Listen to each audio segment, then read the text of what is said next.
பீர்பால் வந்து ரொம்ப அறிவாளி தானே, இவர் வந்து அறிவாளி இல்லை அப்படின்னு நிரூபிக்கணும் அப்படின்னு ஒரு நாட்டுக்கு அக்பர் அனுப்பி வைக்கிறார். ஒரு ஓலையை கொடுத்து இதை அந்த நாட்டு அரசன்கிட்ட கொடுங்க அப்படின்னு.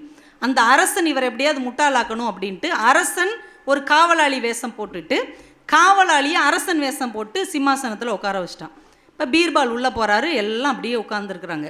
ஒரு நிமிடம் எல்லாரையும் பார்க்குறான். பார்த்துட்டு நேராக காவலாளி வேஷத்தில் இருந்த அரசர்கிட்ட போய் ஓலையை கொடுத்துட்டான். அவர் அசந்துட்டார்.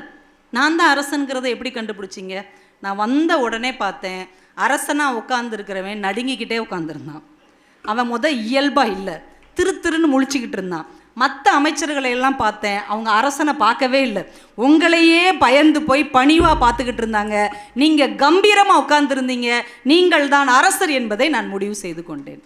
இப்போ போட்டிருக்கிற தோற்றத்தில் இல்லை ஆளுமை, உள்ளத்தின் எண்ணத்தில் இருக்கிறது ஆளுமை என்பதை நம் பிள்ளைகளுக்கு கற்றுக் கொடுங்கள். நல்ல காஸ்ட்லியான ட்ரெஸ் போடுறது, விலை உயர்ந்த ஷூ போடுறது, காஸ்ட்லியான வாட்ச் போடுறது தான் நம்ம தோற்றத்துக்கு மதிப்பு கொடுக்கும் என்றால் அது உண்மையான மதிப்பு இல்லை.